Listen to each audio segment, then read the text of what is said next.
who guessed correctly will win a redeemable in-game code. Again, keep an eye out for the poll. Fellas, how are we feeling about this Game 1 draft?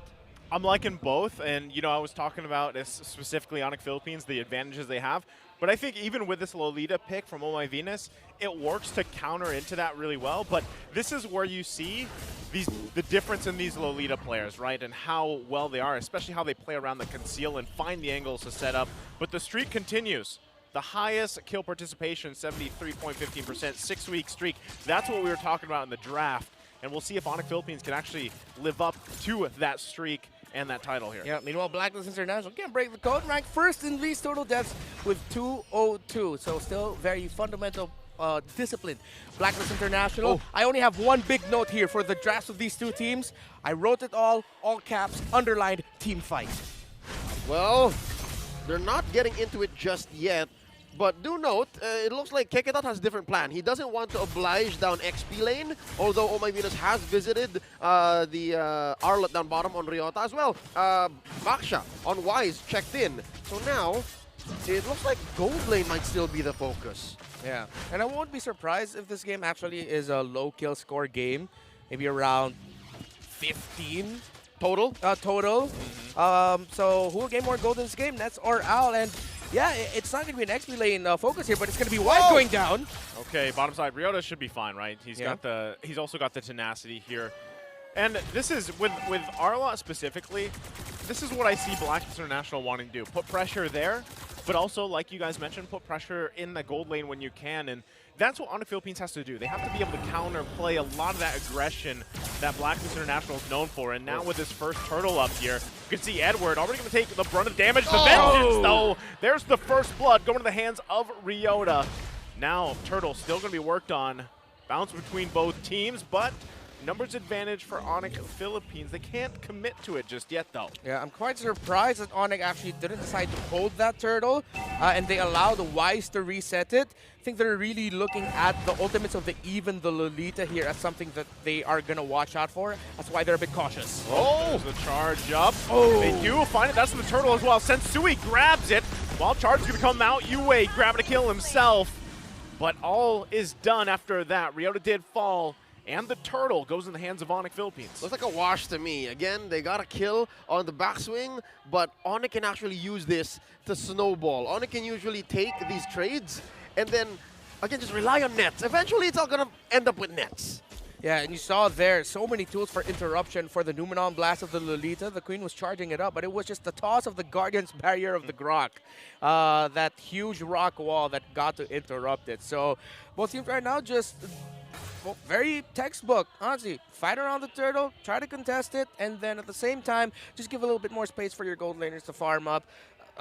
It's going to be in the team fights and the major objectives where we're going to see a lot of action. Now about a minute until the second turtle comes up. Onic with a very small lead, again, 200 gold. And what's interesting is it's not on the gold lane, actually. A lot of the gold difference might be coming from these rotations. And yeah, look, Blacklist kept to their own side. This is a 4v4 waiting to happen. Yeah, they know. I mean, there's a lot of good information that both of these the teams are getting for each other.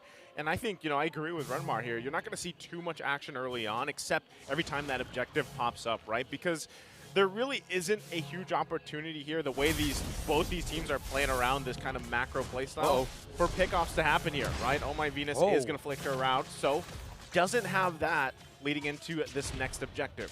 Okay, so in the pro scene, that is a very big deal. Those little sequences, those little moments to force out a key ability such as Flicker, Onic got a good one there. Yep, 10 seconds away from the turtle. Wise, this whole time having much, much better battlefield rotational speed, pressuring Sensui. And just in time for this turtle to come in, I think both are just going to agree to delay. Unless Blacks want to go faster. Whoa. Yep, full info now for Onic that Blacklist are going to be committing for this turtle. Yeah, Super Prince grabbing the exact ultimate he needs for this, just like he did last time, right? He had the real-world manipulation available, and now they're going to play around this. So it's going to be him and Yue setting up those boxes. Both gold laners at the bottom side. There you go. Yue pops his. Turtle's still going to be worked on now. Super Prince. Sensui grabs the turtle again. No one falling, though. Super Prince should be able to get out. Has the help of the team as well. Gets a little more pokes in and backs off. Onic Philippines with another objective. Clean. Very clean. Once again, the Numenon Blast getting interrupted. And this will be a very difficult game for Lolita. All the picks on the side of Onic can disrupt that key ability for Blacklist International. While the Turtle was getting led up by these two teams, actually, the Gold laners have switched lanes. They've gone to the bottom lane now, formerly the XP lane. Still quite close in the farm. Demon Hunter Sword already for Al. Meanwhile, Nets still just picking different pieces of different items.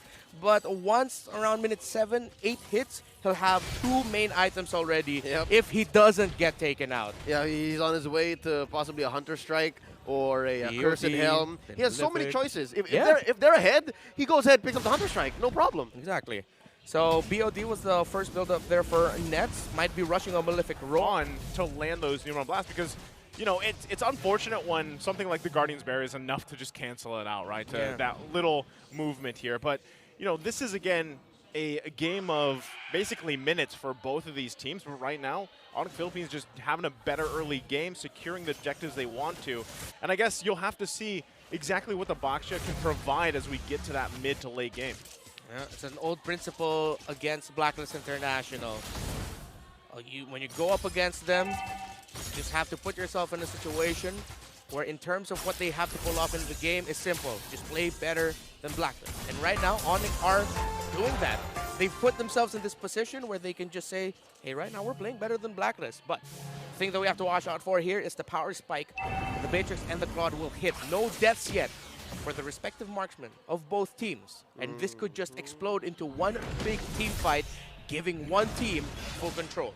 Sensui here with a pull, and Wise jumps in. Oh, everybody actually getting a fight for this one. Turtle still worked on. There's the charge up. Kakadu does fall, and Edward gonna force 2 members back here.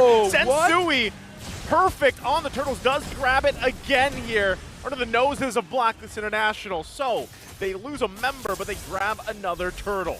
Sensui still on point. He just walked up to that Turtle. That's what he's been doing, man. It's just coming in, taking it. Yoink fight. It's less about Sensui just coming in. It's because Blacklist kind of left that Turtle pit.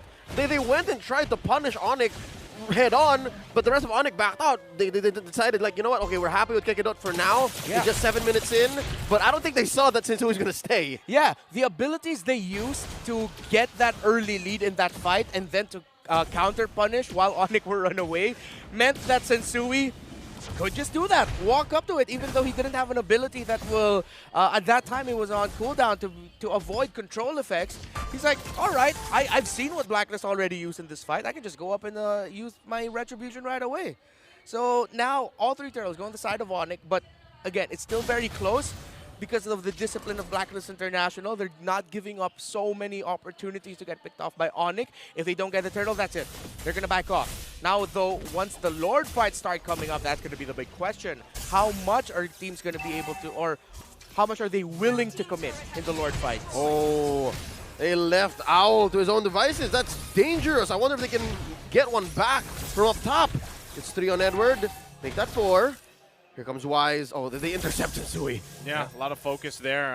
You know, this is about what Wise can do in the box show. He can get around the map very quickly, but still, how does this turn out for the team fight for them? Owl's going to start to shine here. Yeah. You can already see, right? So, again, this is what we were talking about in the draft where both these teams, the pacing is set by the roamers, which they've done. Pacing is kind of steady, right? But now we're at the point in the game, especially with this Lord coming up here, where both gold laners, this is their time to shine. They've had the past 9 minutes to pretty much have a good time farming up. And now it comes down to how do they turn this team fight around in their favor with everything they've farmed up to this point. You can even see the XP laners making their way for this Lord Dance. This is Lord Dance started early. Again, as soon as the Lord spawned, both Sensui and Wise were at the scene, and there's a Numenon Blast coming in from My Venus. Super Prince still has the RWM. Oh, look at Edward. Okay, he pushed Nets back. They're down a couple of the ultimates, though. Now Wise in the real world manipulation. They get the wild card. Kakadu still survives, though. Edward does chase him down. Finds the kill here.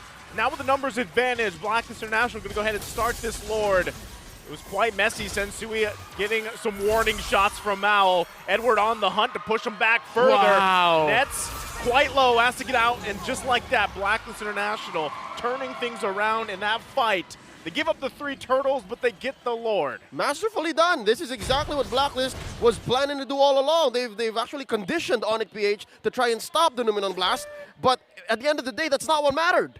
Yep, the Starfield, the real-world manipulation coming out of UA on point.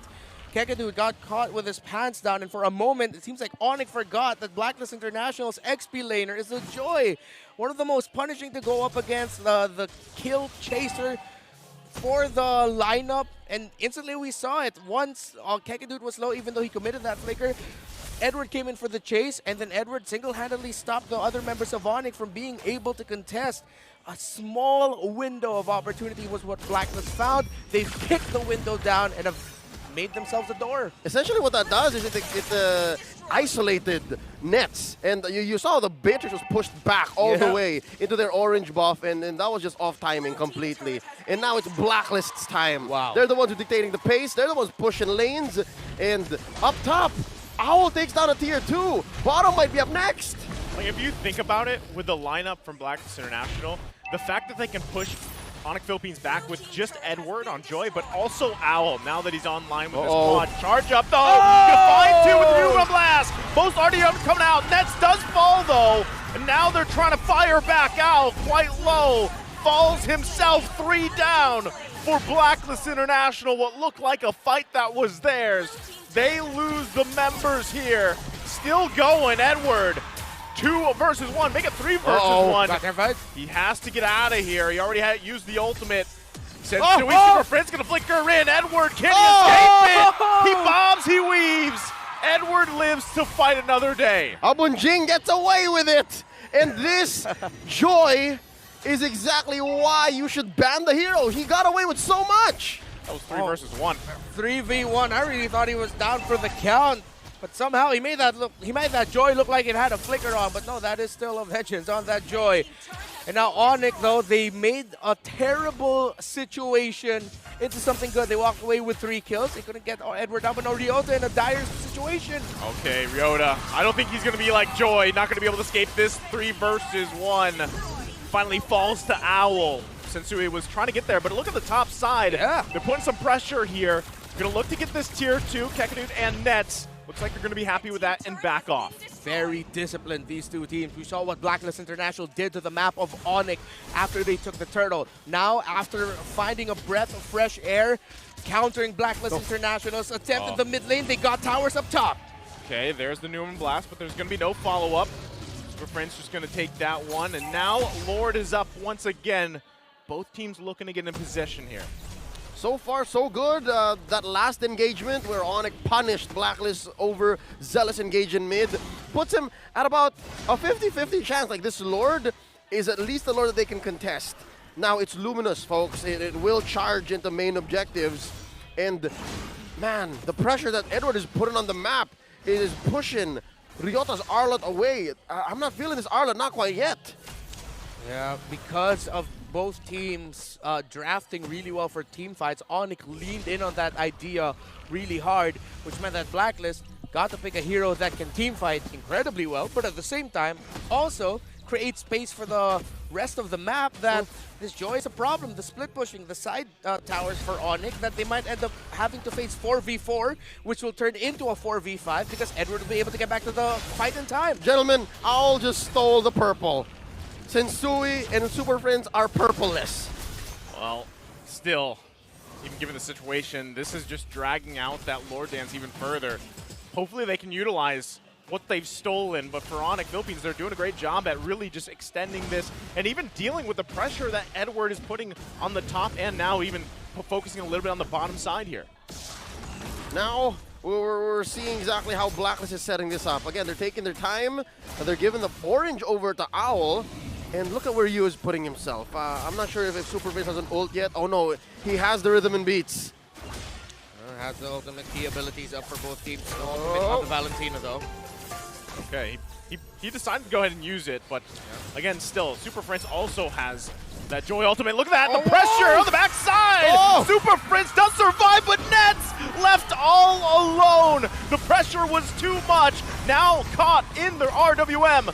Ryota trying to get out of here on this Arlot. Will he be able to escape? Edward goes in. There's the final slash. He gets back, though. They try to counterpunch. Riota still amidst it all. 3 versus 3 in the jungle. Kakadu with the wild charge. No follow-ups just yet. They get the flicker out. Edward pushing them back. Whole lot of action. Nobody falls here. And now Lord again for Blacklist International. They're short on firepower. Onic PH may have found the perfect counter engage, but Nets wasn't around.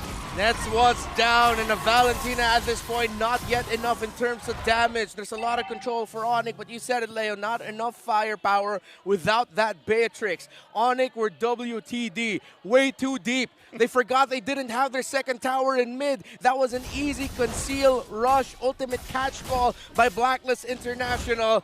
Hell of a play there by Oh My Venus and the rest of Blacklist. And now with just spending one flicker, right? Blacklist are at the cusp of penetrating Onic PH's base. Check mid here. Lord's gonna crash in, and just like that, permanent damage. Onic PH have to consider. They're gonna get Wise. They should be able to get him down here. Still has the Immortality team following up there. The cancel comes through. Wise still alive. Bobbing and weaving for a little bit longer, but Super Prince finally getting the kill. They still got the Lord. They finally get that down as well. The damage is done, though. They lost the mid turret. But Onic Philippines still staying in the game here. Again, this is good news, bad news for Onic. They can clear waves. They're online again for most of the game, whether they're playing early, mid, late, ultra late. But Blacklist's execution, Blacklist's approach to these team fights have been, I'd say, almost spot on in the later half. Starting at 8-9 minutes, they've been catching on and sleeping. Yeah, Athena Shield's already in the hands of the Joy and the Claw. Kakadu down low! This is bad. Okay, the Numenal Blast gonna land. Kakadu flickers out. There's the follow-up. Owl comes in. UA grabs the kill, though. Still, the pressure is there. Edward doesn't have the ultimate available just yet, but looking for an angle here that he can find one. Super Prince goes in. There's the final slash, too. The shutdown comes through. Sensui as well, still on the hunt for Owl. Owl can't get away, pops the win chance, but it's not enough. Sensui grabbing another one, 3 down for Blacklist International. Onic Philippines with a huge play as they march down the mid lane. Deja vu, but this time around, Onic might actually capitalize. They're converting into mid. Onic sprints, that was promised with a massive Numenon blast. As of Valentina, it's just Venus and Wise. The Royal Duo, can they hold on here? They can hold on. They got 1 minute to work on. Another wave coming through. They've got a couple seconds for Edward and UA. They've got to buy time. Numenal Blast can charge up. Final slash, and Nets goes in. Takes the crystal out.